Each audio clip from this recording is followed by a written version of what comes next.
Professor Swaroop, Yes. would like to inform you that one of the speakers could not join one of our plenary sessions because of some confusion. So her topic was, you know,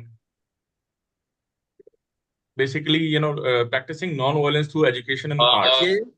Her name is Alison Van Dyke.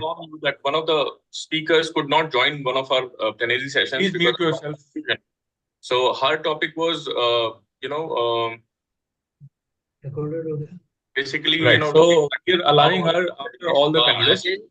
Her name, she's from the Temple of Understanding. Alison, could you please introduce yourself? Yes. We are now live on YouTube. Sorry, just interrupting everything. Okay, Alison, we can have you we can have your introduction later in the presentation. So let's get started. For some reason, you've stopped my video. That's a problem? It says host cannot start the video. Deepak, could you please make her co-host? Sure. Yeah, I'm doing it. Sorry. Yep. No problem. All right. So Chaitanya Devji, I think we can make a beginning. Yes, sir. Definitely, Yeah. most definitely. We are doing that. Yes. All right. So welcome, everyone. Greetings. This is the 11th International Conference on Peace and Nonviolent Action. And I am Chaitanya Dev, joining you from Jaipur, India. And this session, this is the fifth plenary session that we are having. And it is titled Worldwide Specific Outbreaks of Violence and Finding Strategies for Nonviolent Solutions. Now, let me give you a brief about the session. What can we expect? In this crucial session, our distinguished speakers will address specific outbreaks of violence worldwide and explore effective strategies for finding non-violent solutions to these complex challenges. Attendees will gain insights into the root causes of violence in various regions and contexts, ranging from armed conflicts to social unrest and communal tensions. Through in-depth analysis and case studies, our speakers will highlight the devastating impact of violence on communities and societies, underscoring the urgent need for alternative approaches rooted in non-violence and conflict resolution. They will share innovative initiatives and successful interventions aimed at de-escalating conflicts, promoting reconciliation, and building sustainable peace. Moreover, attendees will have the opportunity to engage in discussions on the role of grassroots movements, civil society organizations, and international actors in advancing nonviolent solutions to global crises. Whether exploring peace-building efforts in conflict zones or addressing systemic violence in communities, this session offers valuable perspective and actionable strategies for creating a more peaceful and just world through nonviolent means. Now, let me take this opportunity to introduce the moderator of the session, Professor Dr. Anup Swaroop. A little bit about him. Professor Anup Swaroop, chairman of the Center for Global Non-Killing, is a distinguished figure with years of professional experience spanning civil service, peace activism, social entrepreneurship, and education. A recipient of the Hiroshima Peace Award and a presidential awardee of the Republic of India, he has founded numerous organizations promoting social welfare and education. As an accomplished scholar, he has authored several books and research papers, contributing significantly to various fields.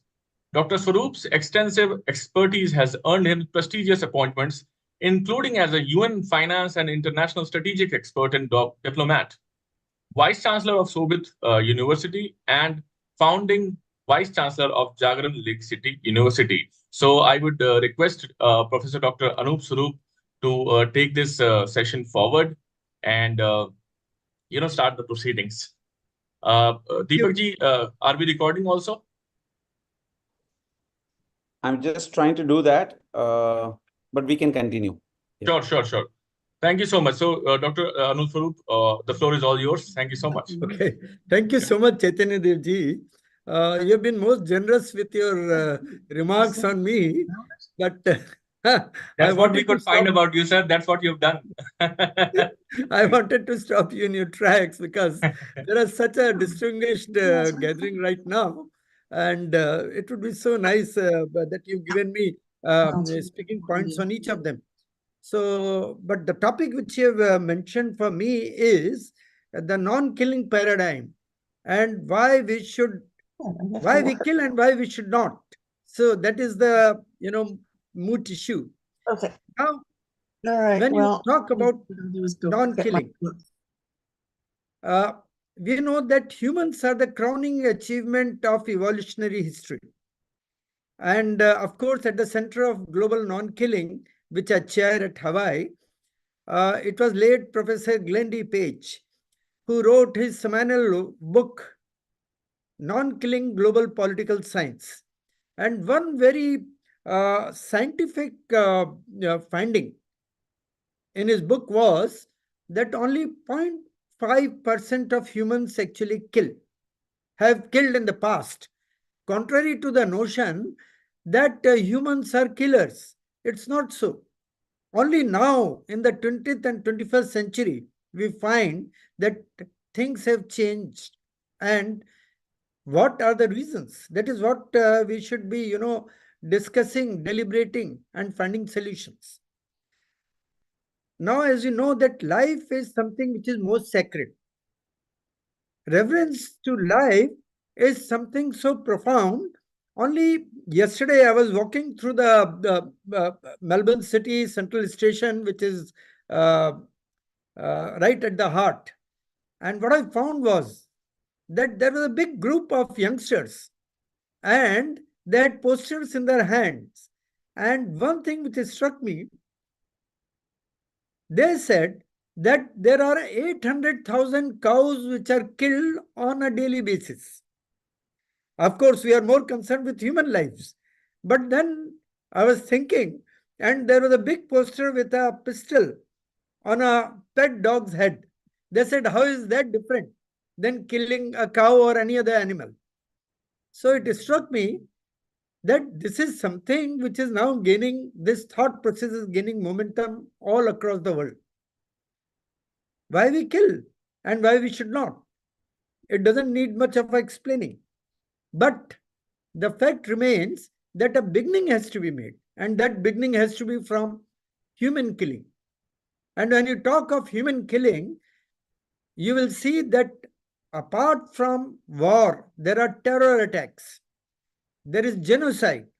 I myself was working in Darfur. You know where is Darfur in Sudan? And we were amazed that it was all government sponsored. So because of my effort, we could see that even the president, for the first time after the Second World War, the president, the sitting president, Bashir, he could be indicted by the International Court of Justice. So that was something which was outstanding, that even government, they are involved. And when it comes to that, that means there is an organized behavior amongst humans when it comes to killing.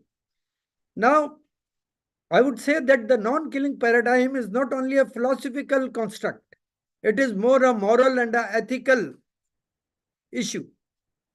Because the cessation of killing in all its forms, whether it is interpersonal or whether it is warfare or exploitation, and even killing of animals for food, it is under the overall ambit of the non-killing paradigm.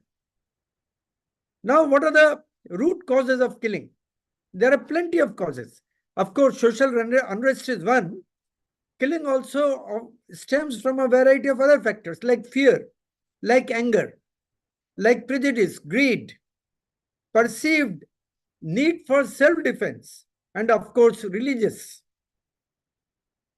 Now, when you examine all aspects of killing, we find that killing results in profound suffering, loss, trauma to individuals, families, and communities. It perpetuates a culture of violence and retaliation, leading to further cycles of conflict, misery, and instability. What are the ethnic conflicts? There are plenty of them. When you look at the African continent, you look at other places, whether it is Ukraine war or whether it is Israel-Palestine, there is a whole lot of issues which are, confronting mankind. And what we need at this point of time is to get together and make a real effort so that we can bring in peace. I would like to compliment Dr. S.L. Gandhi. He has been outstanding. He has tried to, this is the seventh, if I am not mistaken, this is the seventh such effort on his part. 11th. And oh, sorry, 11th. This is 11th. I've been participating in a number of these. So, in the 11th International Conference on Peace and Nonviolent Action, I would compliment him and the entire team. I won't take much time, but now I'll take you to a very important, very pertinent point. Are non-killing societies possible? Glendy Page felt very strongly that yes, of course, if there is a concerted effort, then non-killing societies are very much possible. Now, in these non-killing societies, there is an immense challenge. There has to be resistance. And if we all embrace the non-killing paradigm, we can refrain from violence and create a more just, peaceful, and sustainable world for all, and for future generations too. It is imperative that we all work together and build a culture of non-violence, of empathy, of cooperation. And there is inherent dignity of individuals, which has to be upheld and respected.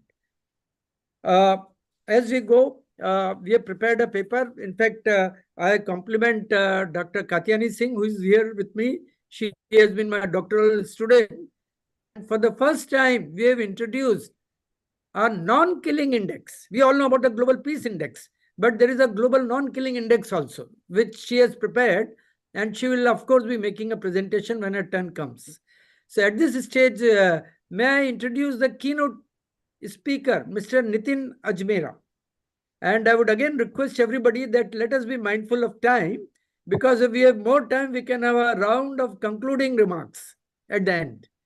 So, Chaitanya Devji, can I introduce the keynote speaker right away? Sure, sir. Request you to Thank do you. it.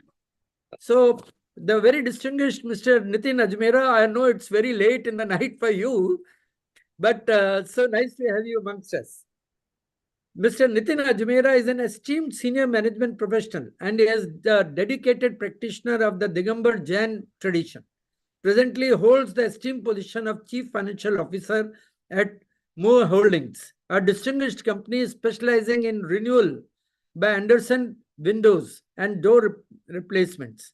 In addition to his corporate responsibilities, he also serves as an educator at Drexel University.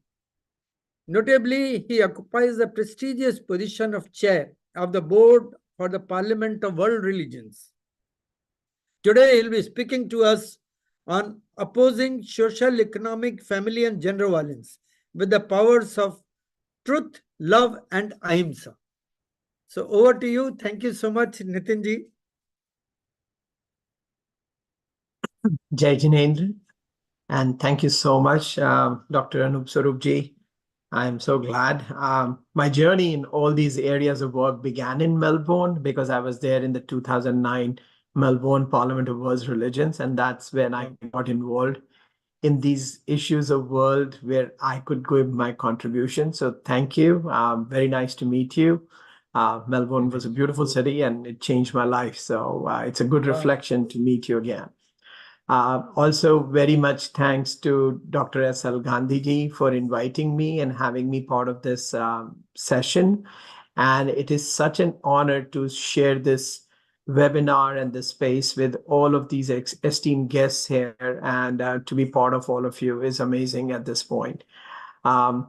Myself, as said, I'm the chair of the Parliament of the World's Religions, the organization that started the interfaith movement back in 1893. All of us have read in our history books how the world came together to find the right path and understand each other's diverse faiths and religions back in 1893 in Chicago. And the organization revived itself in 1993 at the 100-year anniversary of that event. And since then, we have been a live and breathing organization, and we have had multiple convenings at different cities around the world. And our latest convening was back in Chicago last year in August.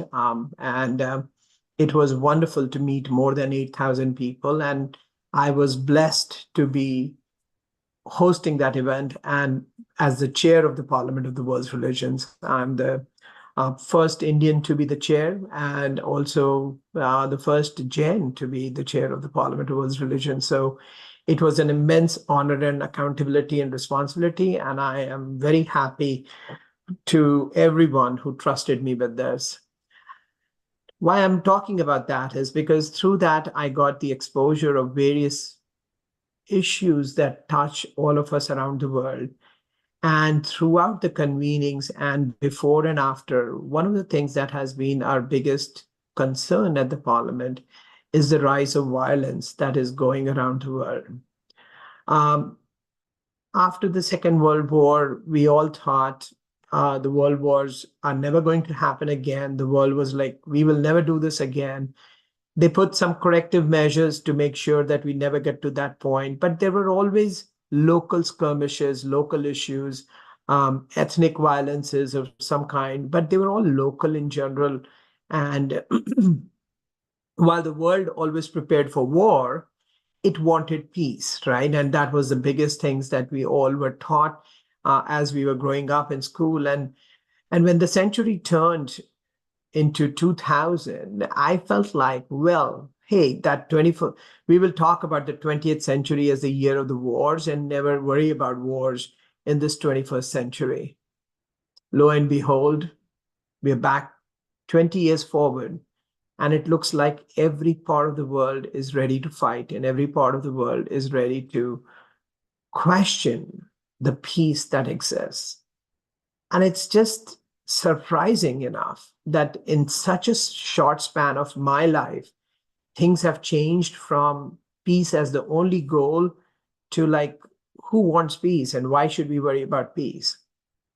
And peace is the most important thing. The creativity of mankind, the creativity of humankind always happens when things are going good, right?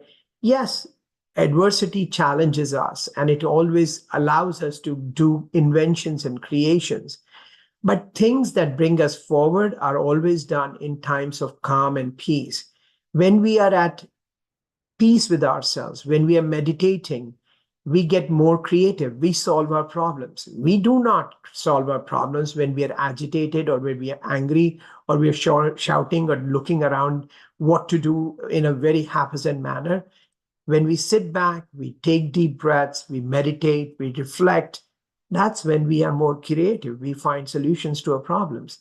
So the primary focus of mankind cannot be wars. It has to be peace. It has to be a place where we want to be, where we can create more, where we can be more happier and more loving and passionate and compassionate for each other. So the question that comes up is, why is it that we are at a place where we are not happy with the existence of ourselves, the way we were or way we are? And in pondering on those issues, and as I was thinking about what to speak here today, I think so there are a few factors that come to my attention through my experiences of meeting people around the world and looking at things. And the first one I believe that is causing all these issues is the economic disparity across all countries and people of the world. As an economics professor at Drexel University, where I teach microeconomics, which is like day-to-day, okay, what you buy at a local grocery store. But if you look at the macroeconomic aspects of it and the international economic aspects of it, the wealth of nations is not equally distributed. And when that is not equally distributed, it is the question of the haves and the have-nots. And somehow the haves and the have-nots are then in argument and are in constant fighting with each other.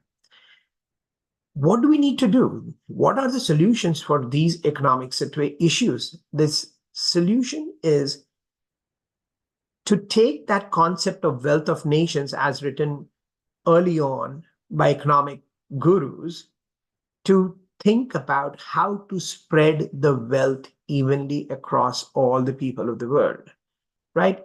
That is what we need to work on. We cannot say that a particular portion of the earth is very rich and very nice, and there are the best of the technologies and the cars and the houses, and there is no issues with any kind of an external factor and the weather or anything.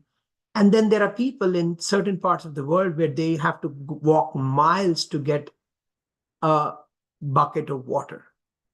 We have to solve this. We have to say, how can we make sure that everyone in the world is having the same level of economic prosperity? That wealth has to be spread.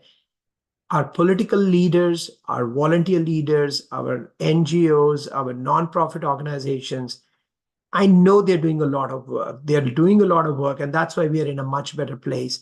But it looks like that the pace of that economic development has to be in the same place everywhere. And that is my first thing, how to solve for these problems, is to create those economic differences to go away. That is the first solution that I would say. The second reason I think so why we are at war with each other is because some people know more and some people know less, right? And the reason why some people know more and some people know less is that education is not common across the world. We have seriously lagged behind in our concept of education for humankind. We have thought about education in our local countries, in our local cities and everything. But do we have a global approach to education? Do we have something where we say everybody in the world should know at least this much or should have access to this much? And it should not be about how come they do this and we don't do this, or it takes us 2 hours to do this, but they can do it in 2 minutes. And that kind of education, so that everyone knows the same parlance of information and works from that perspective, is very important. And when that education is common, right, education will really gear us towards understanding each other, because then we will be in a better place because all of us will have the same platform of understanding.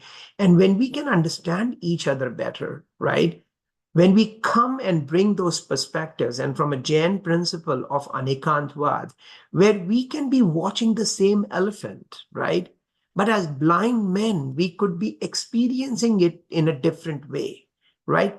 It is the opening up of all the eyes and seeing the whole picture, where all of a sudden that trunk of the elephant is no more a rope, but it is now the trunk of an elephant. And that perspectives, when they can only come together when there is enough education and everybody's ready to understand and ready to listen to each other. So for me, education Sorry to is the place. intervene, sir. It's a gentle reminder. Last 5 minutes are remaining. Please conclude. I understand. And that is important. And the third place where I think so, where a lot of work needs to be done, is in the areas of social media and AI and the work that is going on there. First of all, the kind of games that are available on computers and phones to our kids, somebody needs to start saying there cannot be violent games for kids under age of 10. There cannot be a game with a shooting gun where the points are made for shooting guns, shooting at people around. Those games have to be banned and not be available. I'm sure technology can do that they cannot be loaded on computers and phones of young kids. And then if somebody is spreading the wrong news, and if somebody is spreading a false news or fake news, as it is called, then there are AI technologies available to control this. In our days, there was a newspaper, and that newspaper drove our opinions, our manifestations of information.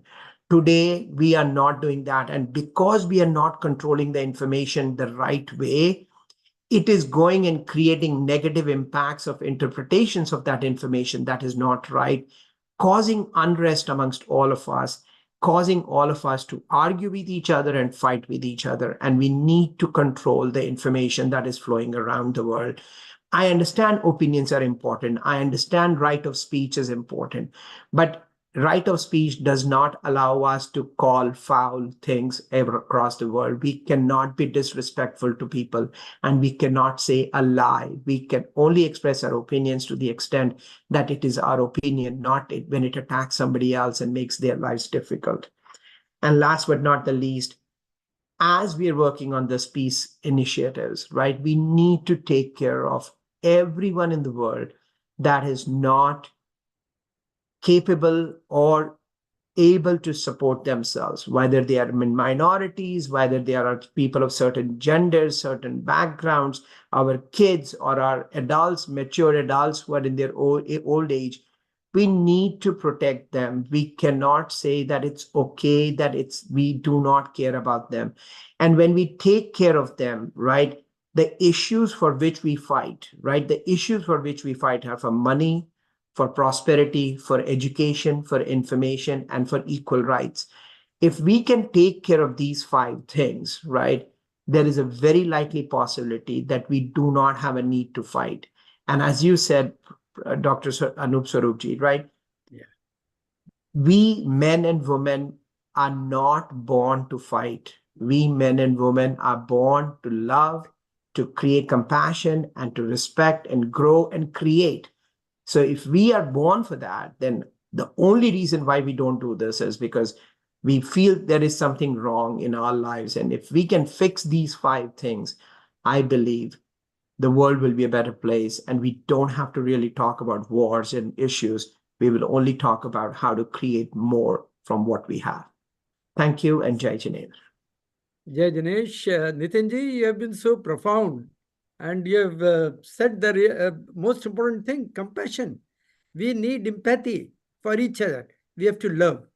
And that is how we can bring about a change. And you raised a very pertinent point.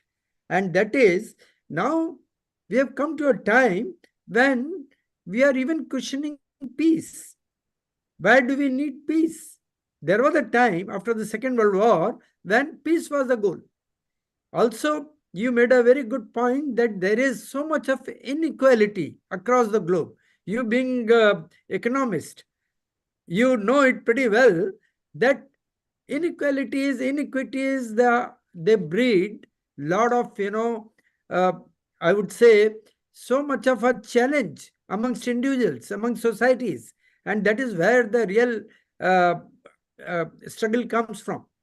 You also mentioned about uh, equitable distribution, and also how a global approach is needed. And for a global approach, we need good quality education. And for good education, we need good morals, good values. And later on, maybe I'll be in touch with you. We have worked out a value education course content for the schools, which we can, of course, introduce it globally to every government. So there should be a uniform approach to values, ethics, morals. Thank you so much, Nitinji. You made a very good keynote, and let me, on behalf of everybody, thank you. Now we proceed to the next speaker, Dr. Sai Corbin.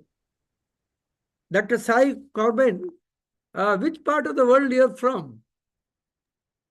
The United States. Eastern Shore, yeah. It appears to be very late for you also. It's very late. I know. So let me introduce Dr. Sai Corbin. Dr. Sai Corbin has worked for 15 years in academia as a psychology professor before transitioning to non-profit work. He has done workforce development training and program management and is now a training coordinator for the Behavioral Health System of Baltimore and board chair for the DC Peace Team. His vision is to help others maintain healthy relationships with conflict transformation as the primary focus. He holds degrees in clinical medicine and also educational, that is a doctorate in psychology. Today is going to talk on restorative parenting for building, maintaining, and healing our relationships with children. So here comes the solution. So over to you, Dr. Sai Corbin. Thank you. Thank you, Professor. Thank you, Nitin. I will try to be brief, direct, and simple. I believe Dr. Corbin, sorry to intervene, would request you to increase the volume from your side of the system. Sure.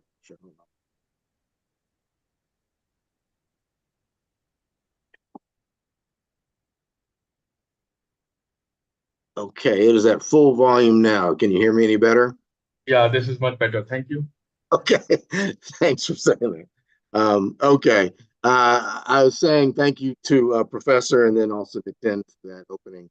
And that I will try to keep my comments brief and direct in respect for the other speakers. I believe that we change the world through how we see others, how we show up, and how we deliver our message, which includes that sometimes we have to reach across the aisle, even to those that are adamantly opposed to us or resisting our message. That's very, very important. How we show up, not that we are showing up, but how, and then how we are sharing. And I believe that that starts at home, that we need to model that for our children. I recently did a talk on intergenerational trauma and talked about how we consciously and unconsciously pass on certain characteristics to our kids. And most of that comes from how we communicate with them. I struggled in my own relationship with my daughter, who was long distance.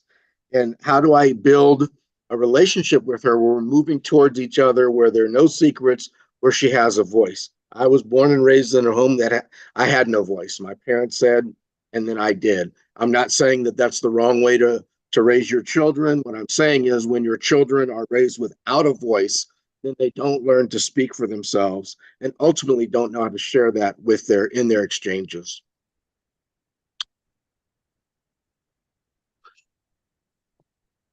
So my platform is restorative practices in how we communicate with our kids. Restorative parenting. The traditional approach, at least in the Western model, is about punishment. It's about blaming the perpetrator, and of course that perpetrator not having a voice in what happened.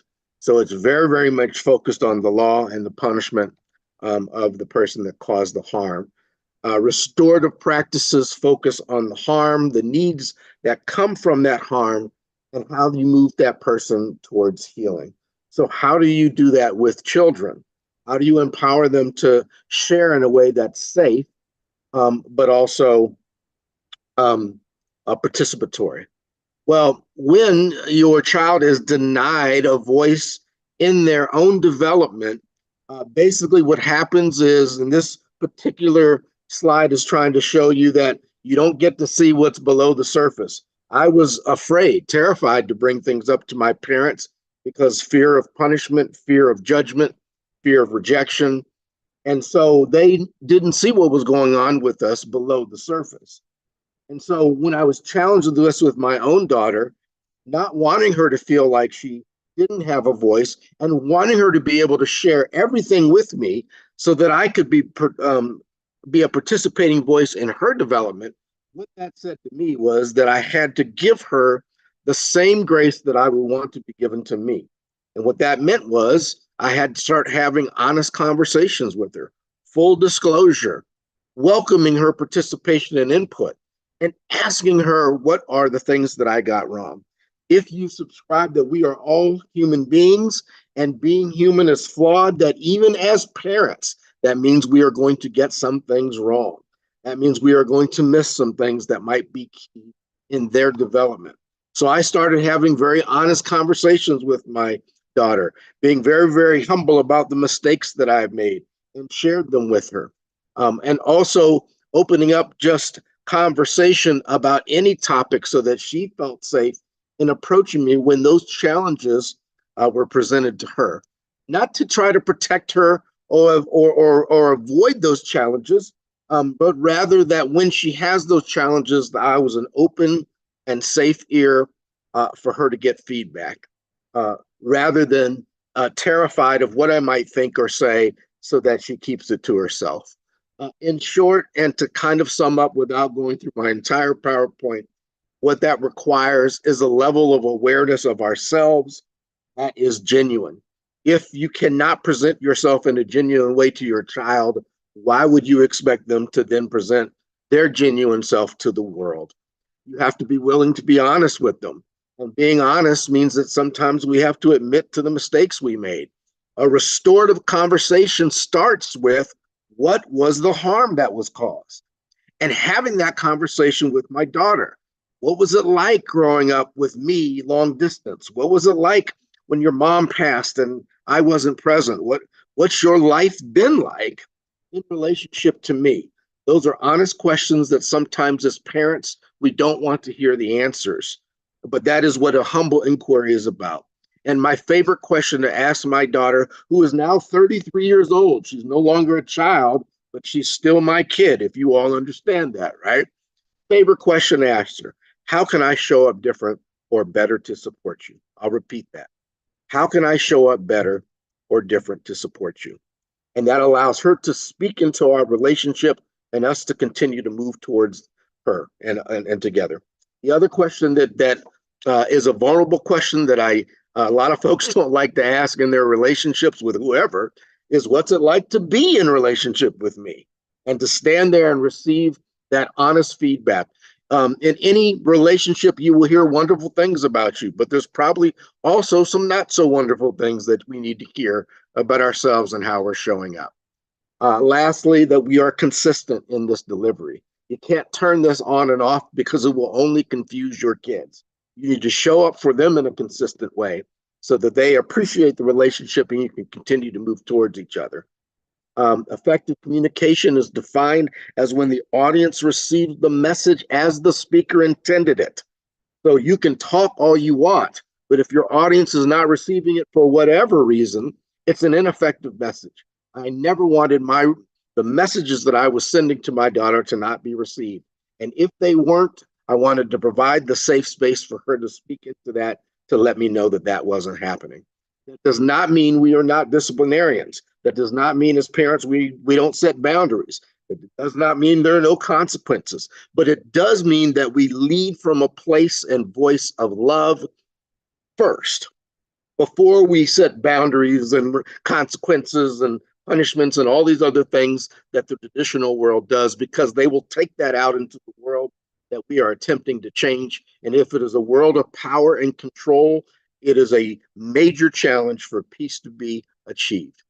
I thank you for allowing me to share, and I'm going to pass this on back to Professor and allow time for the next speaker. Thank you so much for allowing me to be here. Thank you for letting me share.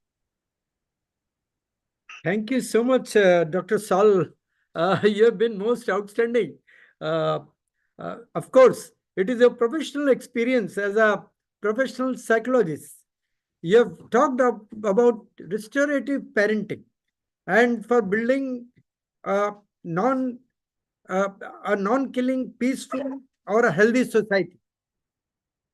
And you were talking about intergenerational trauma, and that brings into fore the amount of work which is needed, not only for justice, and you made a very good point, retributive versus restorative justice. And that is where we are all failing as a society. We are failing in bringing about restorative justice. There is a whole iceberg of children's experiences across the globe. And today's children are tomorrow's citizens. That we should never forget. There has to be awareness of self, how we can be better.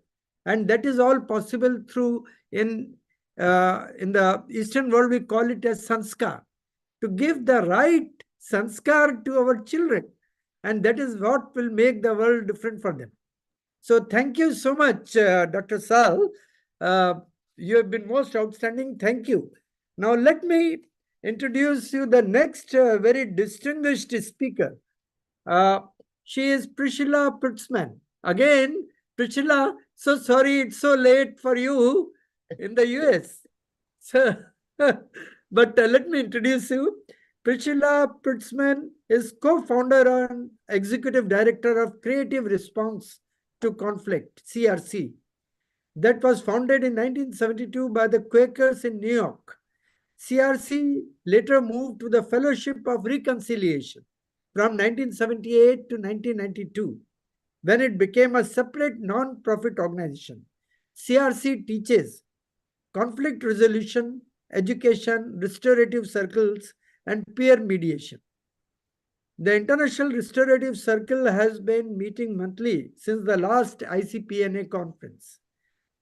Her topic today is on the story of a model restorative school, creative response to conflict at MS 217 in Queens. So over to you, Priscilla. Thank you so much. Thank you so much. And it's great that I'm following Dr. Sal because he was talking about restorative practices for families, and I'll be talking about creating a model restorative school in the very diverse part of New York City and Queens, New York. This was in the Jamaica, Queens area. Very large middle school that's in grades 6 through 8. And over 50% of the students there are Black or Hispanic, and a very large Muslim population. People really from all over the world come to this school. At one point, about 10 years ago, it had one of the highest rates of suspension in the New York City area. And they really took on restorative practices as a way to reduce the suspension rate and create a more peaceful environment. This is a huge school, over 1,700 students, and a lot of language, I think probably at least 30 or more languages spoken in the school. One of the things that was really interesting about this this school is that we were collaborating with many different organizations. Creative Response to Conflict was collaborating with the Morningside Center for Teaching Social Responsibility, which was formerly the Educators for Social Responsibility, and a group in the Bronx called DREAM, Dare to Revitalize Education Through Arts and Mediation.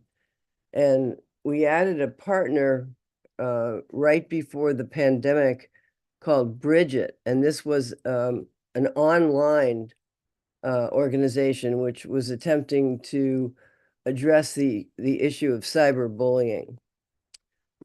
So we were modeling collaboration by working together with several different organizations, which I think is a really important thing. And by the way, this whole story is written up in the International Peace Research Association journal, a more detailed article explaining what we did in each of the sessions. So the components, if you go to the next slide, the components of the whole program were conflict resolution education, social and emotional learning, what we called the 100% respect campaign. And what we did with that was asked all the students to say, what does respect look like from student to student, from student to staff, and from staff to student? And the whole school was part of talking about this issue. And then a representative from each class would get together to put together all of the details about this 100% respect. And it was made into like a constitution. And the representatives from each class signed this constitution, and it was done in a big assembly program, a large group.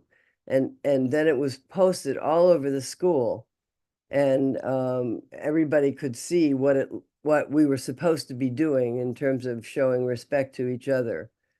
The restorative practices training, teachers would get 5 full days of training in restorative practices. And in year 1, the goal really was to build community and as Dr. Sal pointed out, to really, understand each other and do group building. And then in year 2, we added other conflict resolution tools like peer mediation. And then by year 3, we were adding ways of dealing with much more serious conflict and integrating restorative practices into the whole approach of any form of discipline, so that nobody was really kicked out of the school, but everybody would have a restorative circle to address the harm that was caused. And so the suspension rate really dropped significantly. And then the very last thing that we did was what we called social mediators. And there was a whole separate training for those peer mediators who were interested in dealing with conflict online, like bullying, cyberbullying, that kind of thing. We could go into the online site that was made by a group called Bridget, and they did a lot of work on what they called shout outs and saying positive things to each other. The components, if we could go to the next slide, one of the things we knew was the principal was so interested in restorative practices and social and emotional learning, and very supportive of the peer mediation program, which is still going on very successfully and has an after-school component, and every grade can access peer mediation. The staff was trained in this online reporting of cyberbullying app. And then we did some evaluation. Dr. Tricia Jones from Temple University did the evaluation and pre and post test of what students learned about cyberbullying. That there was team building on that site as well. And really the Bridget program was most successful at having students say positive things about each other online, which was a really important thing to prevent cyberbullying from breaking out or expanding or breaking out into the street later on. So the shout outs were very important in reducing conflict as well. So let's see. I wondered if anybody had any questions or comments at this point, or are we saving that till the end? I think we'll have it in the end, Priscilla. At the end, okay. Yeah, please. All right. Well, I think the framework for a course in restorative practice would always start with a mindfulness, and then we would do a check-in and a go-around, and we would also have an opportunity for go-arounds for everybody to say a topic, which could be about respect, or it could be about racism, or it could be about any kind of conflict. And we would have a talking piece that would be passed around so that only the people with the talking piece would be speaking, and that would encourage better listening. And there would be a centerpiece where students would be urged to bring their own talking pieces and putting that on the centerpiece. And then we would have usually an evaluation and a closing circle go around. So those were the main components of what the restorative circle looked like and continues to look like. And we are, I just want to mention also that I was at the last wonderful conference and in Delhi, and we did a sample restorative circle at that conference, and several people were interested in doing more. So ever since then, we've been meeting monthly. The 21st of each month at 10 a.m., we get together and we continue to talk about how can we use restorative circles in other contexts. And Thomas Daffern, Dr. Daffern, has been on these, been very, very involved in this as well. And invite anybody to join them. The next one is coming up next week, actually. So they end up being 10 a.m. Eastern time, which is very late for India time. But many people from all over the world join in these circles, and we talk about other uses for restorative practice. I think I'll end there, and hopefully we'll have more discussion about this. Thank you so much, and thank you for including me. It's a pleasure to be here. Thank you. Thank you, Priscilla, so much. Thank you. You have been most outstanding. And your own experience at MS 217 is most outstanding. And what we heard from Dr. Sal, you're talking about restorative practices in actual action. So here comes conflict resolution at its best. And of course, in the Western world, we have seen there are issues like bullying, there are issues like racism. They are so common. And there has to be a peer mediation, as you have just mentioned. It's so nice that you could mention each of the individual components. Of course, I know that there are questions. There would be questions for sure. So we can have it at the end. So if everybody permits me, I can move on to the next speaker. The next very eminent speaker for us today is Dr. S.Y. Boland. Dr. S.Y. Boland, she is from Harlem, New York. She is a prominent figure in conflict resolution and restorative practices, co-founder of PRASI. She organized the National Conference on Peacemaking and Conflict Resolution and co-edited Recentering Culture and Knowledge in Conflict Resolution. Dr. Boland's invaluable education stems from her upbringing in Harlem. Her topic today is, what is my thing to do for peace, and how does it look in my heart, soul, and the street? What is a model of capacity?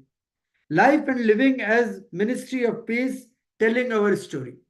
Over to you, Dr. Boland. So thank you so much. And thank you so kindly. Let's see. Let me make sure you can hear me okay. I'm here. Yeah, we're hearing you okay, but video needs to be a little bit more aligned. Is it better now? Yes, now it's better. Please. You can hear me? Yeah, Yes, we now can. it's good. Okay, thank you so much. I'd like to thank you for the opportunity to be present for all of the We would prefer the camera to be a little more aligned, ma'am, to your face. Can you see me now? Yeah, that's better. Thank you. Thank you. I'd like to thank you all for the opportunity to be present for all the right reasons. Right time, right planning, right place, right people, right intention. I want to speak briefly about PRASI, the Practitioners Research and Scholarship Institute. We formed PRASI because we realized that with the politics of knowledge, many important voices were missing from the literature and canon on ways to approach and solve problems.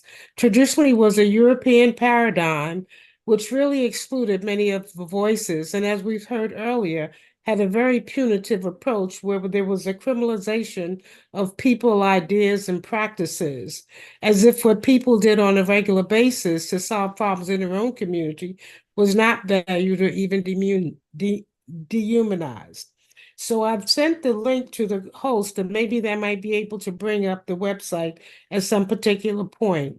Again, PRASI is a multicultural group of people, what I like to refer to as multi-real, because whoever shows up brings what they know in their past, what they know in their future, and together we figure out a way to build solidarity so that we can contribute to the canons and the literature and encourage the voices of those that have been absent. I want to also share that there are three different things that are very important to me in my approach towards peace, and that is my heart and soul, because of the fact that my indoctrinated education did not give me any of the things that I need that operate today, such as how to learn to be empathetic, or how to have compassion, or how to be collaborative and not to compete. If anything, it did just the opposite. So it caused many conflicts throughout the process of my experience. And later on, as I grew longer and more mature in my educational experience, I had to learn how to decaucasianize decolonize, and respect the ingenuity that was given to me through my mother, my grandmother, my aunties, and my uncles, because they gave us the true sense of understanding about love. Because the interesting piece for me is coming into the world and going out of the world, as been stated before, can be a very violent experience. And without the proper tools, you can get caught up, confused, misdirected, redirected, and not go down a clear path of peace. So who is going to give us the skills that we need to be peaceful in ourselves, in our homes, in our neighborhoods, communities, towns, city, and who will give us the energy to understand how to act locally and impact globally? Because any action that we take can impact the world, even though we are in different places of the world. And through the Zoom process, we can see that we are coming together and we're realizing that many of us are saying the same things in many different ways and are really connecting through heart, spirit, and soul. And that's important to me.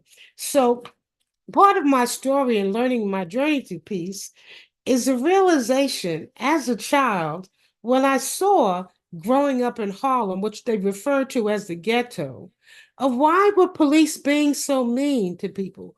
Why were police hurting people? Why were other people hurting people? How come we couldn't live together in harmony and peace? Aren't we all human? We can't be human alone. Under the Ubuntu theory given to us by Bishop Desmond Tutu, we know that being human is a relational experience. To be good with one is to be good with another. If I am in pain, you are in pain in some sort of way. So how can we work to eliminate the isms that cause the separation, the miscommunication, and the misdirection of going towards capitalism, competition, and greed, so to speak? Not that I'm always excluded in any of those particular groups, but I have to be intentional about my desire. So as I travel along this continuum, I'm realizing that capacity is a very important issue. So what capacity says to me is that everybody cannot do everything the same way, and everybody doesn't have the skills to do the necessary work that is relevant, particularly if we have been void of how to engage in empathy, compassion, and have love in our hearts for others. Is there a need to teach love, or is love an innate experience? Is there a need to teach how to be kind, how to be human? What can we do to engage and support one another in this particular effort? You still with me, or am I going too fast? I must admit, I'm a native New Yorker, so I have a No, tendency to talk as if I'm in between train rides. So I got to get everything out before the car goes squeak. So I apologize for talking so fast. So if no, it's something, that works for us. In the age of Netflix, that works. okay, so we're pretty good. Okay, so what I would like to do is I've shared the name of the book and the website. If you could put it in the chat so that everybody might have it so they can gain access and they can see it. So the methodology that we're using is we hold virtual writing retreats since COVID. Prior to COVID, we met in person. So as we gather together virtually, we gather, we check in, and we hear the voices of the community. We summarize the different themes that are coming up, and then we write in silence. And as we write in silence, we return, and then we share with one another who is interested in what we have written.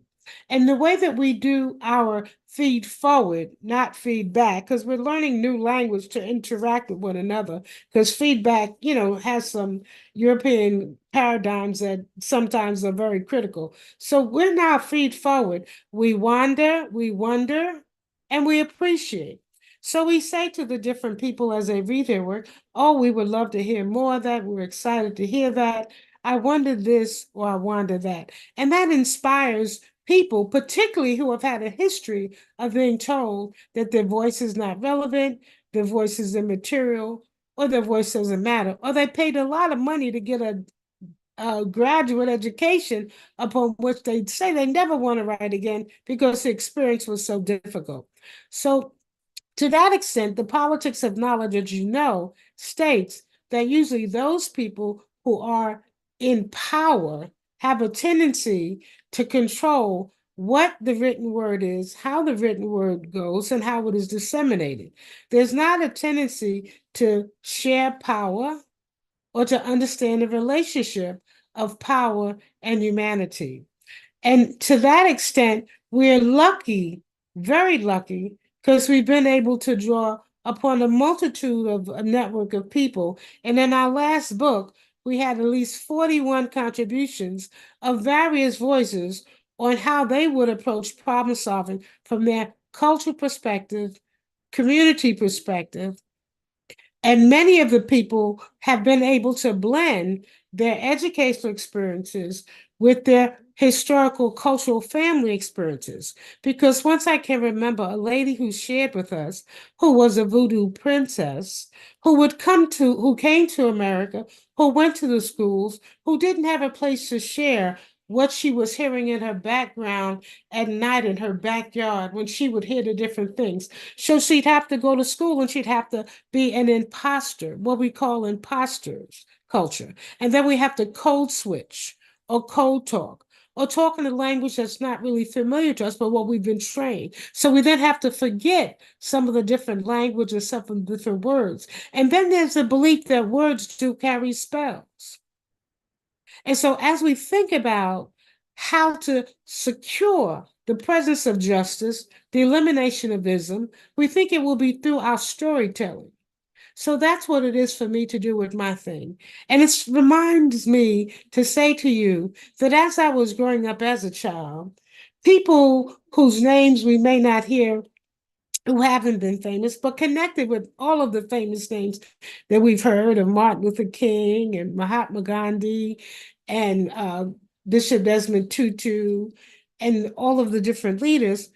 So some of the names again that come to mind are Mahalia Jackson, who said to Martin Luther King, Malcolm, go tell him the dream, go tell him the dream. And who sings a song of how I got over, and how spiritualism has been a great factor in many lives of people who have been oppressed, and how mysticism holds a place, and wondering how did something happen and the way that it happened. So a couple of names again that come to mind is Stevie Wonder, who would sing The Tears of a Clown. So we would know how to be a certain way in this imposter image and not let our sadness interrupt the gladness that we'd want to bring into the world. Or we might think of something like Roberta Flack, who would say, where is the love that you said you'd give to me when you were free? And so in seeking freedom, we believe in happiness. And so there's a blend, of course, of happiness and joy, and holding the two together as we go through life with the various obstacles that we hold. And of course, I've mentioned Mahalia Jackson, and then B.B. King gave us the blues. And in the blues, we were able to sit in an understanding of the difficulties in life, but still press forward. Sorry for intervening, Dr. Bowland. You have 5 minutes or more to conclude. Thank you for the friendly reminder. So in thinking about being a product of Africa with an American experience, sometimes I call it African roots and American fruit, not to be confused when the fruit is tainted a little bit, even with good intentions. The good intention to assimilate the melting pot. But what we realize is there's still so much division, and race is a social construct. And we create ways of division. And so figuring out how to build solidarity amongst one another gives us a great opportunity to see how it's been referenced even in this conference, how we can bring light and vision into the world and create new opportunities on this continuum of capacity, understanding that sometimes the presence of peace is relevant to the capacity of the heart, mind, and soul. And when we start children out in a competitive experience versus one that's been restorative, which we've learned here, about supporting one another, we can have a whole different experience. So I might ask if you could bring up the website for PRASI, That would be very good. And 130 seconds about radical therapy. Radical therapy offers the opportunity for different people to come together to join communities of change and support. So that's a way of figuring out, I might want to work through this, but I don't want to work through this alone. Because it's a very European paradigm that says, I think, therefore I am, Descartes. But I often think that I feel, therefore I am. And I feel with you, therefore I'm alive. And I also heard reference to something about the allegory of the cave, Plato, and the brilliance of how we bring a message. And sometimes we have to be careful not to let the message pierce us and step aside, but how we stay strong in our struggle to bring the voice that we want to bring to the world. So I thank you very much for this opportunity, and I'll pause and I'll look forward to questions as they come. Thank you for having me tonight. Thank you, Dr. Bolan. So insightful, really. Thank you. You made a very good point that we can all act locally, but impact globally. Very true. And you were mentioning about spirituality. What we learned from Gandhi or Mandela, or for that matter, Martin Luther King. There is so much and to share. And it's all about experiences. It's not only about experiences, it is also about peace and tolerance that we learn. And we pass it on to everybody else in the community. So it's all about life skills. And when you talk about life skills, again, we come back to good quality value education, moral education in the schools. So there has to be a life of love, understanding based on experience. So thank you so much. Let me move on to our next very distinguished speaker, Dr. Katyani Singh. And thank you very much for the opportunity. And let's not forget the mothers and the grandmothers and the aunties who are our first teachers. Oh, yes, very true. Thank you, Dr. Bolan. You made a good point. So let me come to Dr. Katyani Singh. She has been my doctoral student, very bright youngster amongst us. Dr. Katyani is also a researcher in political science and a member of the Non-Killing Leadership Research Committee at Hawaii. She has been at the Center for Global Non-Killing at Hawaii. She also serves on the Global Advisory Board in Human Dignity and Humiliation Studies. Additionally, Dr. Katyani holds the position of Assistant Professor at Jagran Lake City University in India, where she contributes a whole lot of research articles and has penned two very distinguished books. And she also undertakes academic discourse in peace and global political science. Her topic today is affirmative non-killing and an innovative path to peace. So, Dr. Katyani, I'm sure that everybody would be looking forward to you speaking, and especially your non-killing index, which is, I personally feel, is more important when it comes to peace than the global peace index also. So please, over to you, Katyani. Yes, sir, definitely. Thank you so much for the introduction. It's really an honor to be introduced by you. So, not wasting any time, I will start sharing my screen. Yes. Chaitanya Devji, yes, that's right.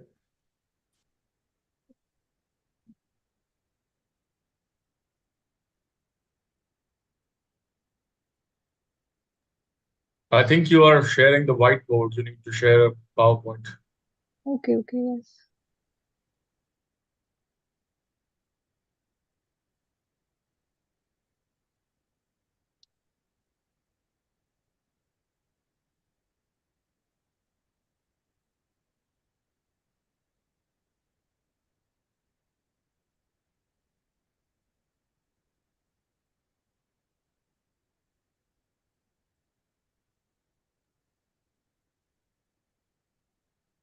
Just a second. Should I help you sharing it? Have you like send it over mail? Yes, I had sent it over mail. Okay, just give me 2 seconds. Is it visible? Yes, yes. Make it a slideshow, please, Chaitanya Ji. Yeah. Yeah, thank you. Okay. Okay, so greetings everyone.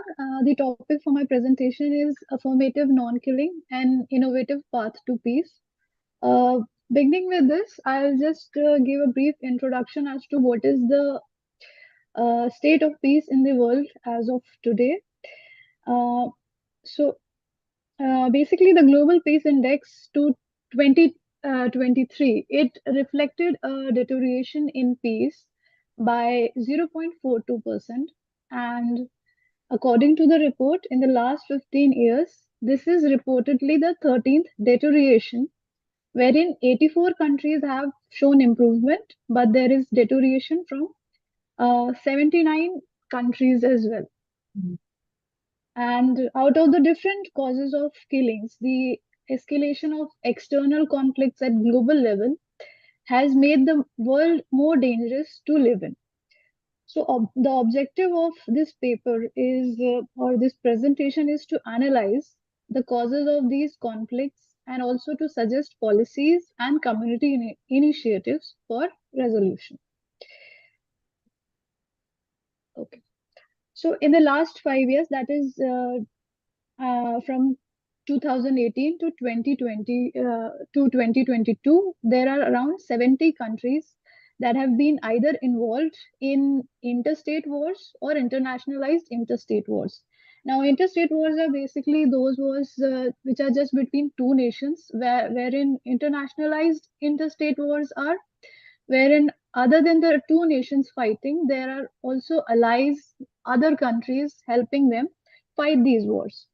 So, as per this database, there are 70 countries who are either involved in interstate or internationalized interstate wars, according to the database of Uppsala Conflict Data Program.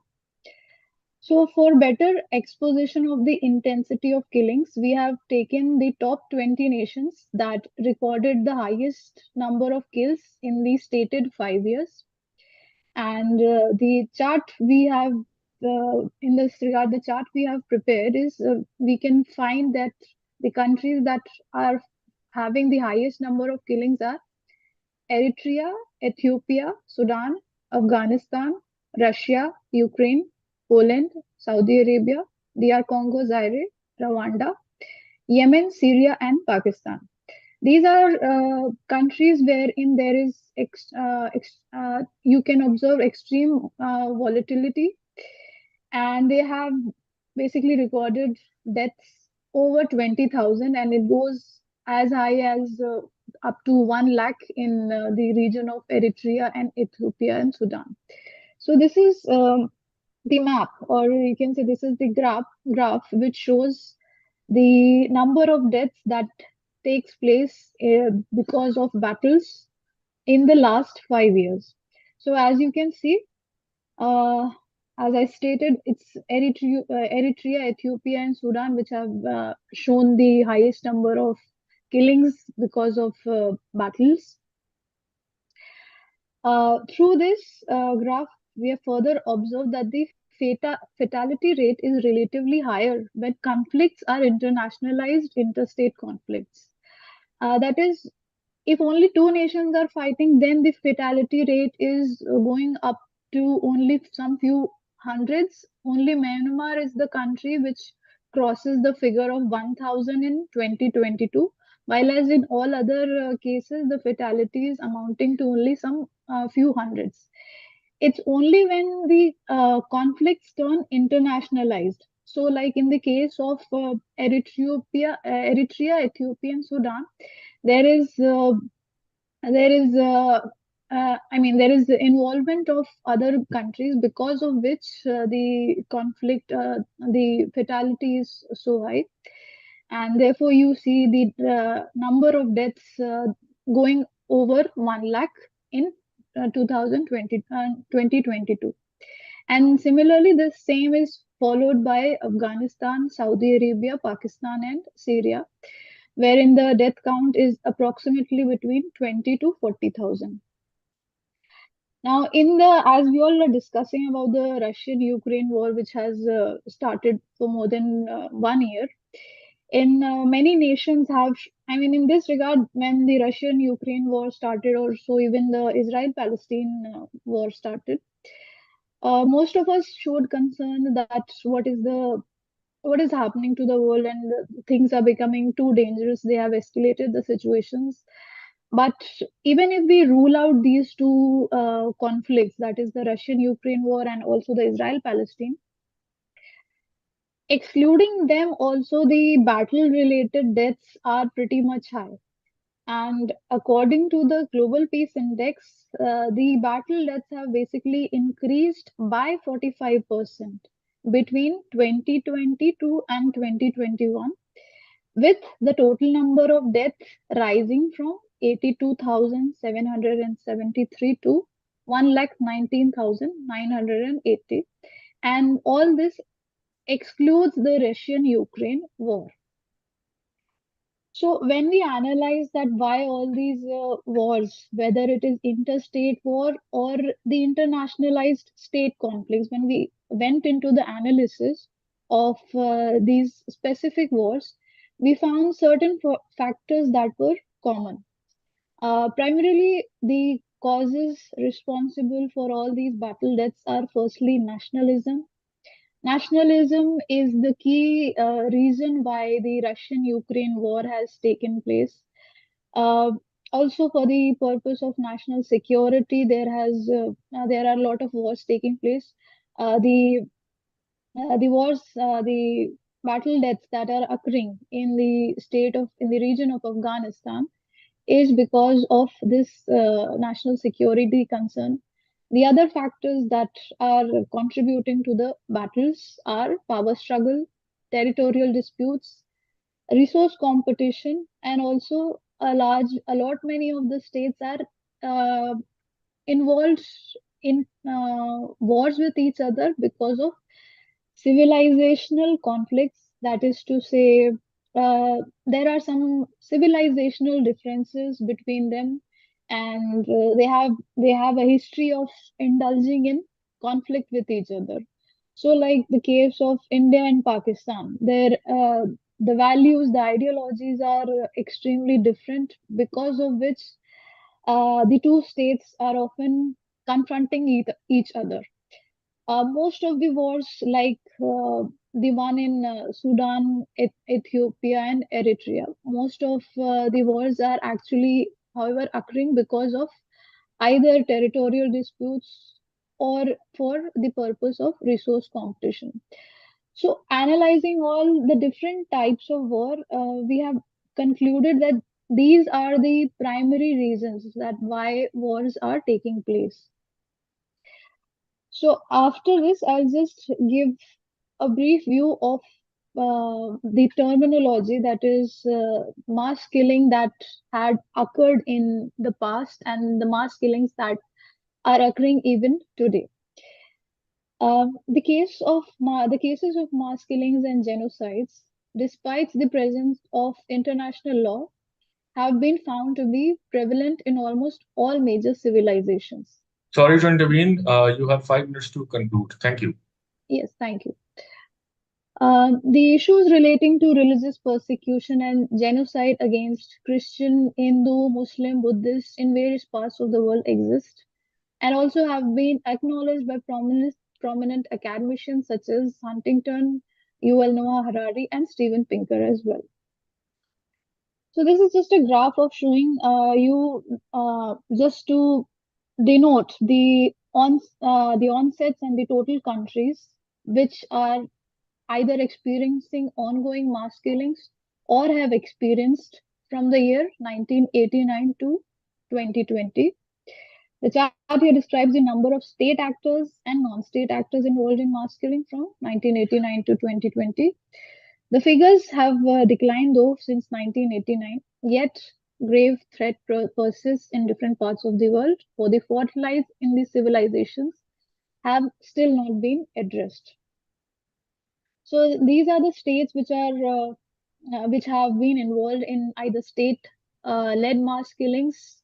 So you can see the name of the countries, that is Burma, North Korea, Ethiopia, Philippines, South Sudan, and likewise the countries have been mentioned here. Similarly, I've also listed out the countries wherein non-state actors have been responsible for perpetuating the mass killings. So you can see again a good number of countries from Afghanistan to Syria. These countries have basically been experiencing mass killings by non-state actors. To come out of this problem, the ideology of a non-killing society has been proposed. Now, non-killing is basically a society that refers to a society from local to global, which is characterized by the absence of human killings, the absence of threats to kill, absence of weapons designed to kill, and rejection of any justification to use them. So, a non killing society proposes that there are no conditions or societal structures that should rely on application of lethal force for the maintenance or transformation. Affirmative non-killing further emphasizes upon the positive and structural approach, such as promoting education, learning, and advocacy against killing. The idea of affirmative non-killing encompasses the belief that peace and happiness are ultimate goals that could only be achieved once humans pass through the first stage of civilization. And in this first stage, the individuals should be trained to abstain from killings. The suggested policies in this regard are: firstly, we need to introduce the use of non-lethal machinery such as the precision-guided missiles, cyber engagement. Furthermore, we recommend for institutional building such as having peace department for all the countries.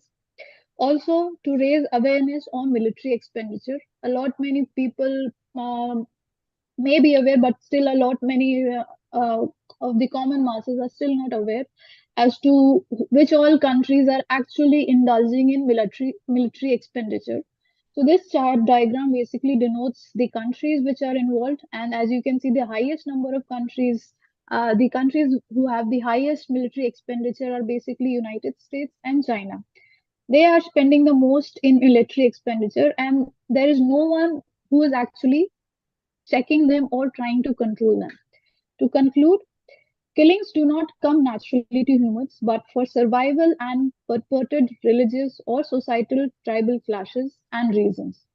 Humans had killed in the past. Owing to the vast development of science and technology, survival needs have now largely been met with, yet the state is as violent in killings of humans on a large scale.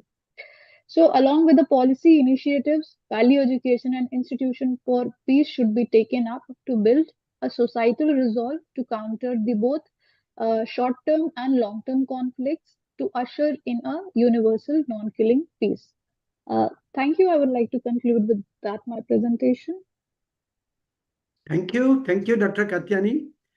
Thank you for a wonderful presentation. You mentioned about the Uppsala conflict data and also the Global Peace Index and Global Non-Killing Index. Yes. There are 79 countries which have shown deteriorating peace. And it's very unfortunate that the battle-related deaths have gone up, as we could all infer from the data presented by you. But more than anything else, I should thank you because you also suggested solutions. And the solution comes from affirmative peace, from assimilative peace. Affirmation and assimilation are important because if you want to bring a change in our society, and I should actually thank Dr. S.L. Gandhi for bringing together such outstanding individuals who are talking about transformation of the society. It's also possible to bring about a change through reformative justice, through affirmative non-killing peace, and that is possible by good school education, through value education. If I recall, Mahatma Gandhi once mentioned that that an eye for an eye will make the whole world blind. And that is what is actually happening. It is the bureaucratic, industrial, military complex which is running the show. If you take it from Ukraine to Israel to anywhere in the world, and you just showed that there are just two countries, USA and China, which get a lion's share of military spending. So, unfortunately, we cannot bring about that transformative change. And that is only possible if we all get together through initiatives like the one with ICPNA. And at this juncture, I would like to compliment Anubha, Professor Dr. S.L. Gandhi, also my dear friend Chaitanya Devji, for bringing us together and making a most outstanding conference. Though virtual, it's really great that we are all together and thinking about peace. There was a time, as it was rightly mentioned, that we were talking only about peace. Now we are talking about why peace. So that is the big difference which has happened in the last 50 to 70 years. So that is what, is a matter of real concern. To my mind, Nitinji, you made a very good case in the beginning itself. And I totally agree that if we have to bring about a change, it is through cooperation. It is through creativity. It is through a conscious change in our own thinking, which is possible. So at this juncture, may I leave the floor open, Chaitanya Devji, if there are any questions? Like I said, we have one more speaker with us who Oh, okay. So sorry. unfortunately not be with us in the last sessions. But I would don't have a profile, but I think. I will do that, sir. I will do that Okay, please. because we please. don't have it. Yes, please. Please allow me to introduce Alison Van Dyke for you. Just a minute.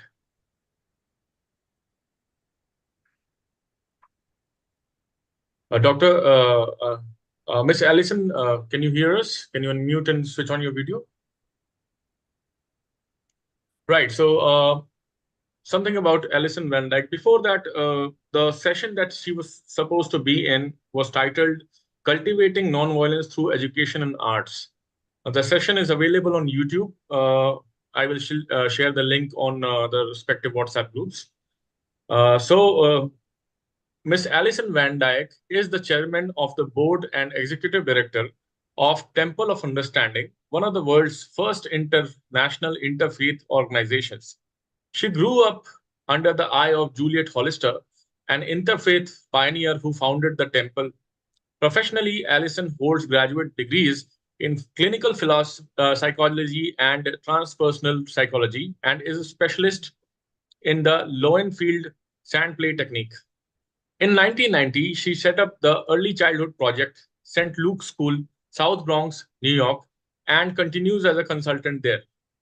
She provides therapy for kindergarten children at risk. Alison has been involved with temple initiatives since 1967, taking her to interfaith projects around the world. In 2010, she organized the Temple of Understanding's 50th anniversary celebration. She frequently participates in the North American Interfaith Network, Parliament of World Religions, and United Religions Initiative activities.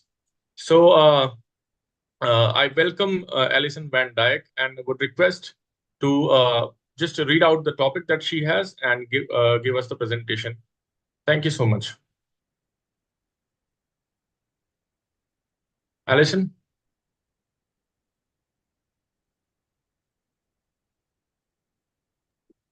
She dropped off. She's not here.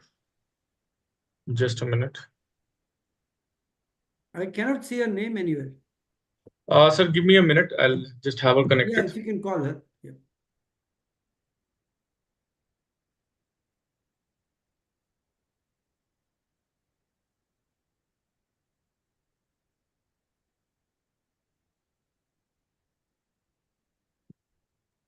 While you call her, may I share that I placed some information in the chat on how to get information about our recent publications, and we currently have a call for submissions if you'd like that, as well as how to get the link for the Friday virtual writing retreat. Presentation, we're waiting for you.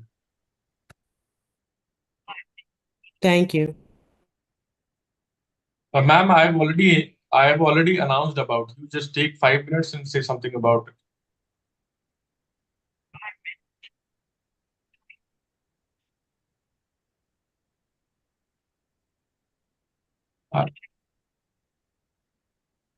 Ma'am, today is 16th. There's a confusion. Would you want to? Is it possible to mute?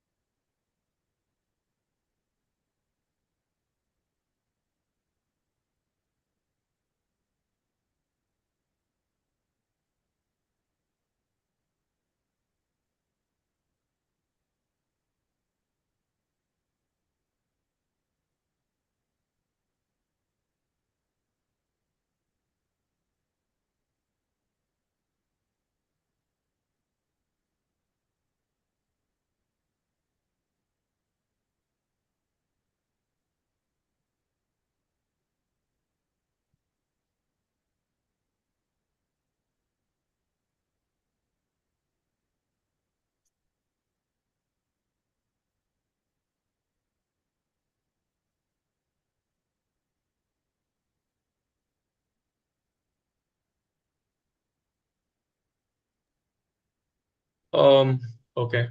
Would you be online in some time? Yeah, sure.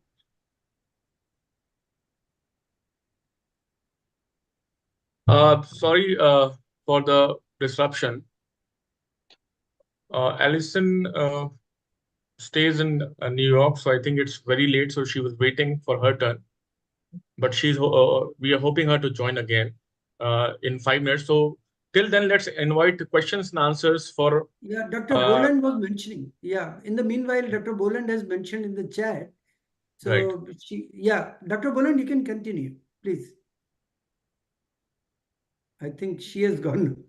No, I'm here. Yeah, okay, sure. We And also we have have a hand Bharti Jain up. also saying something. So after Dr. Bowland is finished saying, then we will have Bharti. Okay. Thank Dr. you very Bowland, much. please continue. Yes, I wanted to say that we've had several publishers. One of the publishers has been Syracuse University Press, and we've had Rowan and Littlefield. And now we've got a connection with a publisher who's looking to bring the voices again of those people who have historically been absent from the canons of the literature. Both because their voice has not been asked, they've been most affected, but at least consulted by trauma, by violence, by war, and so forth. And so if you would like to contribute to one of the publications, I've put a link in the chat where you can secure a copy of the call for papers. Priscilla, I hope we'll get you in this time, as well as how to join us on one of our Friday virtual writing experiences in a multi-reel setting. And I put the links in the chat and the emails. Thank you so much. Yeah, thank you, Dr. Boland. Yeah, you made a good suggestion. So there is a raised hand from Bharti Jain. So can we have that question before I think? Yeah, my Miss judgment Ellison is is yet to to join. everybody. Am I audible? Yes, please. Yeah, my judgment to everybody. And first of all, I would like to congratulate everybody. And the session was very informative. My salute to Dr. Gandhi, who is always a pillar in this race of non-violence. And I am associated with ICPNA since 6th ICPNA. So thanks to Dr. Gandhi. Now coming to today's presentation, Mr. Sal Corbin has raised a very important issue, that is psychology plays an important role, and fear in children is the main cause, like fear of loneliness, not achieving our goals, relationship issues. There are so many things that comes up, and that is the root cause of violence, and where comes the role of parenting, which is very, very important. So understanding a person and its, so parents need to understand the psychology of their children to make the non-violent sanskar. The upbringing plays a very, very important role. So thanks to Mr. Sal Corbin. Then Priscilla raised issue on conflict resolution. Priscilla, good to see you after a long time. And we met last time in 2019 in Delhi. So definitely conflict resolution, youth plays a very, very important role in conflict resolution, because if we teach youth, if we nurture youth with the peace education, then definitely we can resolve the conflict. And as you know, WIWF has created a youth wing that is working for non-violence, and recently we have launched an international program for agent of peaceful and sustainable change, where we are nurturing youth how everybody can be an agent of peaceful change, so that they can embed peace within and spread peace around. Mr. S, Miss SYB, sorry, I'm unable to recall your name. It's Dr. Bowlett, S.Y. Bowlett. Holland. Yeah, so you have raised the thing that peace inside is very much required, which is very, very important, because if there is peace inside, you can spread peace outside also.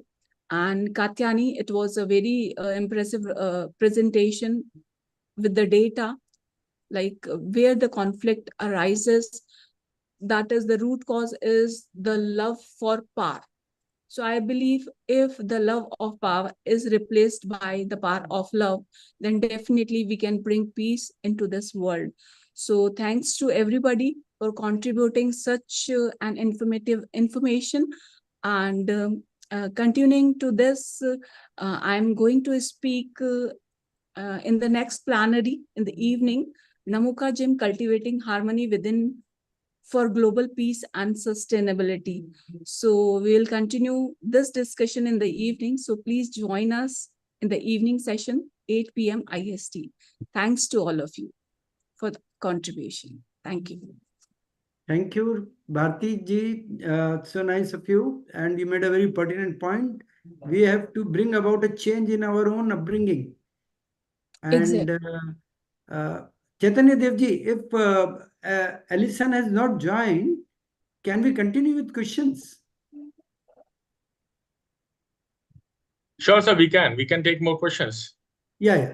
So the floor is open. So any more questions, please? Need not be a question. It can just be a, just be a suggestion or a solution. Dr. Thomas Dufferin. Yes, please, sir. Yes, hello. Welcome to all friends and Very old nice colleagues. to see you. Yeah. Thank you for all your contributions, and they're all a perfect illustration of Anakan Fada. No one perspective is the absolute truth, but collectively we all contribute to the synthesis of an overall picture. My sort of question puzzle is about the role of narratives, because we human beings, we are a story in creation, and the culture that we're born into always has a story. Being born into a British culture, Britain is one of the most violent countries in the world that produced wars over the last 200 or 300 years. And yet, as children, we were taught that these wars were necessary. There's a kind of intellectual self-justification for wars. And that is a problem, which it's taken me decades to unlearn. I mean, I refused to join that narrative as a child. I became a conscientious objector, refusing to join the army, school corps, and all this kind of thing. The imperial narrative didn't appeal to me. But I'm unusual. I'm a minority, because that narrative is still dominant in the media in the UK. It led to Brexit, and now it's supporting genocide in Israel. Because, okay, so imperial narratives co-opt other narratives that buttress its own imperial perspective. So Israel's imperial, colonization of the Palestinian territory is seen as compatible with British imperialism, and so this deadly toxic mixture of imperial narratives continues to play out. what was so impressive about Gandhi is he challenged it right at the core and succeeded. But unfortunately, when I ran the Gandhi School of Nonviolence in London for 10 years, it was very much in British culture, this is regarded as somewhat eccentric or marginalized. The peace narrative is still not at the center of British culture. And that grieves me, that pains me. Here we are, beautiful people with beautiful voices, but we're still the minority. And even in India, I watch with horror as the ruling government co-opts its own new narrative of imperial domination in the Hindutva kind of concept. Why is it cultures have to demonize the other? Why is it that cultures, and the white racist narrative that Cy Boland's up against in the States, it stems from the same thing. So I could go on. You see, the problem I would like you to address, I don't know if you can go around and say, is how do we construct a narrative that is inclusive of all cultures, all races, all peoples, and it's a circle shape instead of a pyramid shape?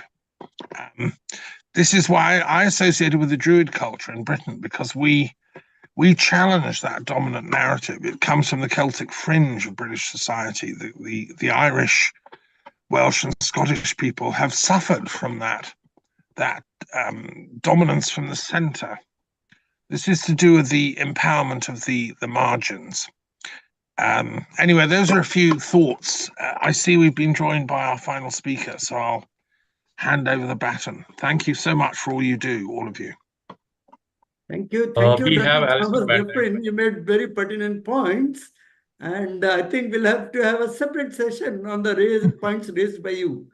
So now, since Ms. Alison Van Dyke is with us, so all of us are very keenly, awaiting your presence. So thank you over so to much. you, Alison, please. You've already been introduced, so I don't have to introduce you again. A very distinguished profile you have. So please carry on with your Thank you so much. So I have a presentation about the work of the Temple of Understanding.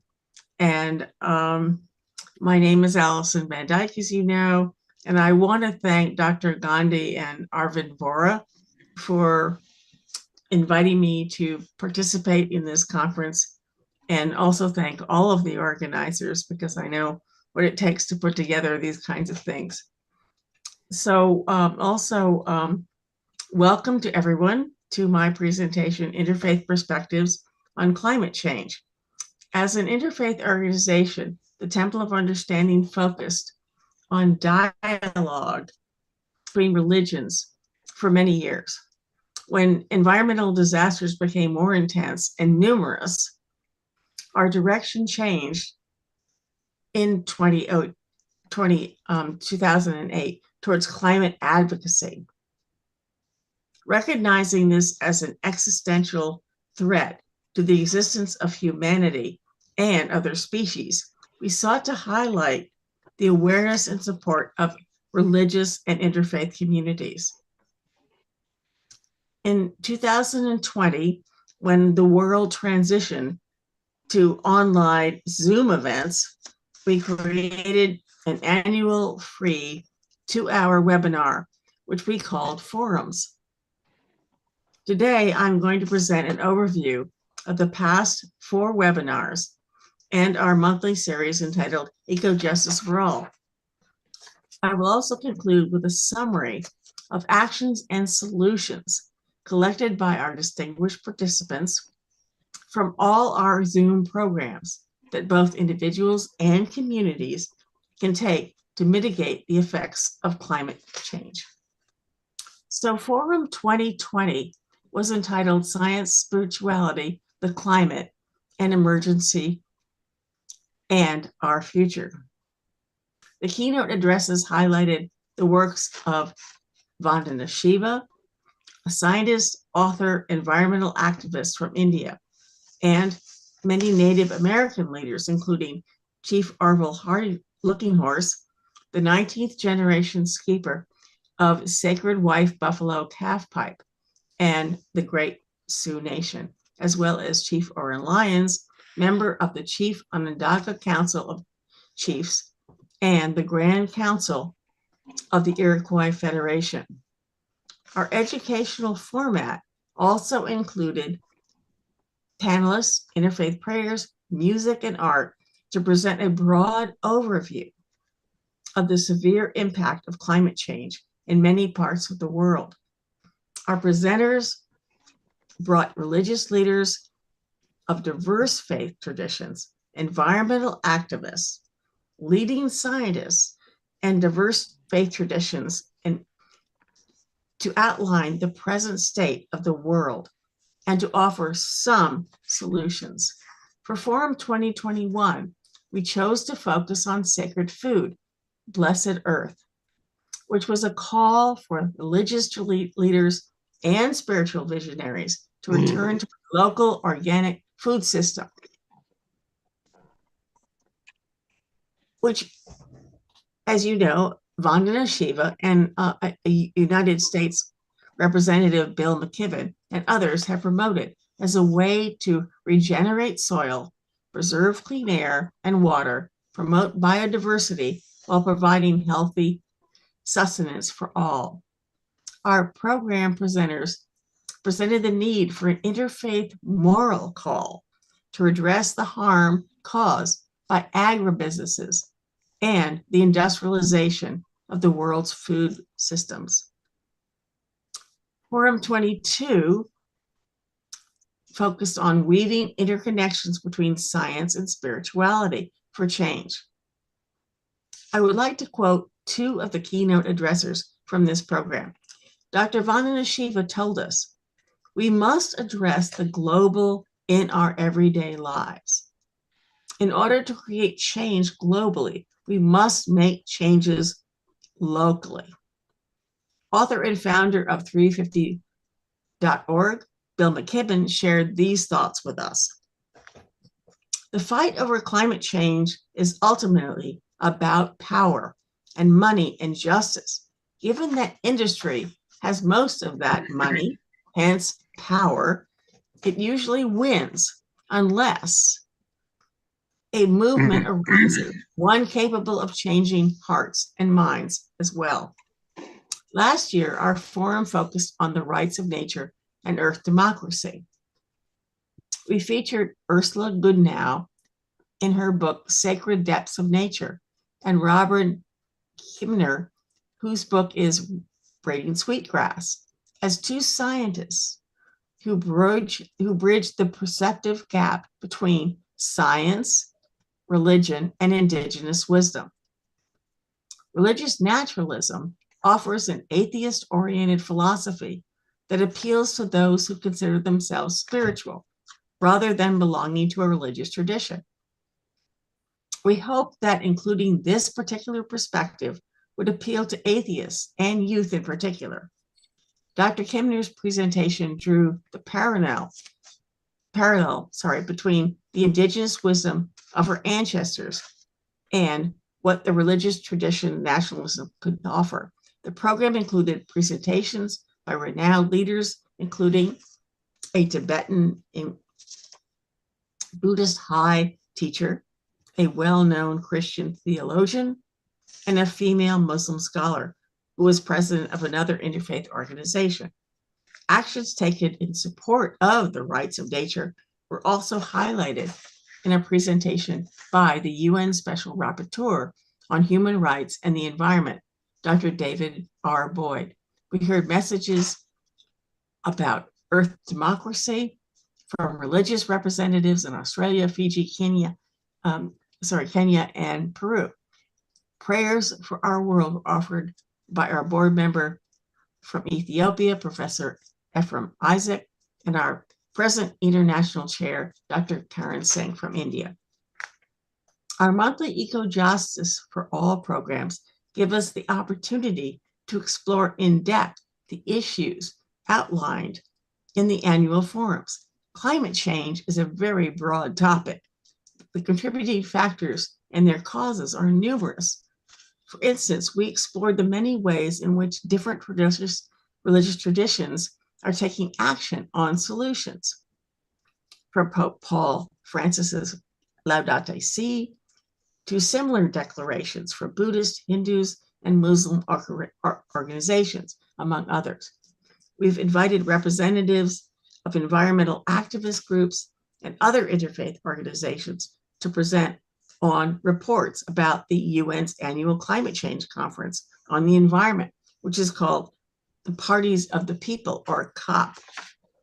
Specifically, we've reported on COP26 and COP27, and of course, COP15, which was on the biodiversity issue, which was attended by one of our representatives, Grove Harris. We explored the devastating effects of climate change worldwide, like the sea level rise, affecting small islands of the Pacific area, as well as youth-run organizations that are concerned about the effects of fossil fuels and the industry of extraction and exploitative practices that wreak havoc on the environment. Gratefully, our programs lift up the voices of Indigenous peoples who have preserved roughly 80% of the biodiversity in our world in order to learn from their ancient practices. As the only interfaith organization founded by a woman, Juliet Hollister, we've been increasingly aware of the need to recognize women's leadership in these related fields of religion, ecology, and science. We are very intentional in highlighting the work of women pioneers, like Dr. Vandana Shiva, Mary Evelyn Tucker, who started religion and ecology at Yale University, or Heather McDear-Toney, who is a national field director and founder of Moms for Clean Air, US, among many others. Too often, governments and corporations prioritize money over actions. In order to accomplish serious and effective change, interfaith and religious communities have the privilege and the obligation to speak out as good stewards of the earth. More than any other group, they have the power of the moral and spiritual voice. If it is not raised by them, then by whom? Our educational outreach has helped to build a community of concerned scientists from the many interfaith and religious organizations around the world about our environmental challenges. These programs have all been recorded on our website, templeofunderstanding.org. So here are some of the positives that we have gained from all of our many speakers. Number one, education is key. Seek out environmental groups or interfaith organizations that have a focus you are interested in. This will help both build your learning about climate change and also give you ways to be involved. Number two, encourage your local religious congregations or spiritual centers to include programs to teach members how to, one, recycle waste, about composting, and how to refit buildings and homes, or ways to divest from harmful investment institutions. Religious institutions should be encouraged to plant a communal garden on their land, or perhaps choose members to participate in disaster relief in their communities. Number three, promote resilient communities through organic farming practices. Support local farming markets and food stands, CSAs, and all others that offer organic grown food produce locally. Encourage your constituents to plant a garden or grow vegetables in their windowsills. You are what you eat. Number four, discern and avoid buying products from companies that are not truly organic in the US is a solution to the problems that we have in the US. For instance, our Department of Agriculture has accepted many non-organic products that are not actually certified as organic. And most of all, spread hope, because humanity as a whole must move from apathy to awareness. As Bill McKibben said, if we work together, we can become a movement to change hearts and minds. Sorry to would like- intervene. You have the last 3 minutes to conclude. Thank you. Yes, I would just like to end with a prayer. This is a prayer from Vandana Shiva, who says this is an ancient prayer from India. May the peace of the sky, may the peace of the air, may the peace of the plant, may the peace of the water, may the peace of the soil, and may the peace that bring you peace. Thank you. Thank you. Thank you, Alison. So profound a prayer at the end. Thank you for your climate and environmental advocacy. It is actually the religious and interfaith community which can really bring about a change. I have myself interacted with Dr. Vandana Shiva, and I entirely am with you. She is one of the most outstanding proponents for that change. We have to bring about not only climate change, but climate change will usher in peace, affirmative, non-killing peace across the globe. I won't take much time, but I would like to again express our gratitude and thanks to Anuvibha, to ICPNA, the 11th one, and particularly Professor Dr. S.L. Gandhi. He has been most outstanding at 89 years. He drives us all. He drives that hope which brings us together. And in the end, thanks Dr. Chaitanya Dev for your very profound, very useful, very effective help in this session. And I'm So sure. actually, now I will manifest your, statement. I'll take a PhD. I'm not a PhD. Okay. My wife is a doctor, medical doctor. But thank you so much for your words of Thank you appreciation. so much. Take care. Yeah. So I would request Dr. S.L. Gandhi, who is present with us, to say a few words before we close this session. And we have Sri J.S. Bora also. We will take some words of appreciation from his side as well. Just give me a minute. Meanwhile, can we have Sri? Yeah, please come. Even Party.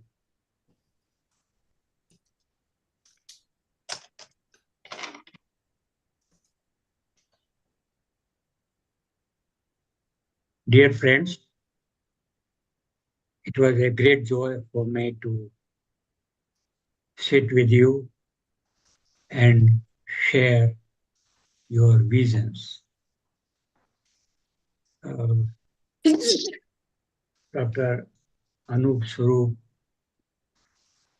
has been associated with our program for a long period, and we have benefited from his wisdom.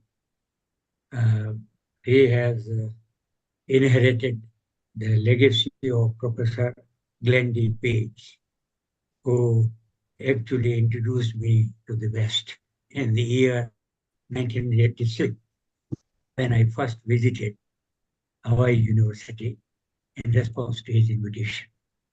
So the association goes back to many years.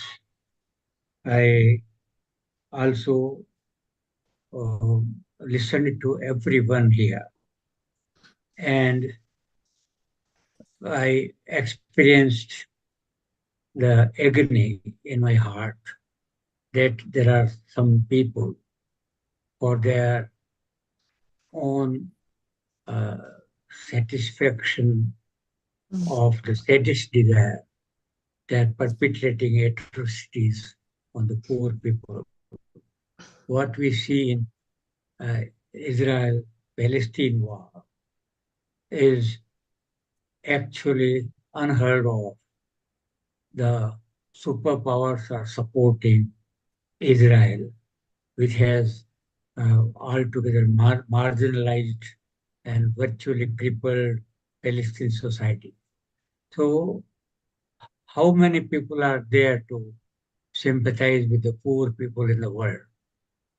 Despite all talks of equality, equitable distribution of resources, the resources are being concentrated in the hands of a few persons, and they control everything. They control the media, they control money, they control all the resources. And so, in the midst of warmongers, we are the microscopic minority. But however, because all of us are determined to do something to popularize a culture of ahimsa, I'm so grateful to you.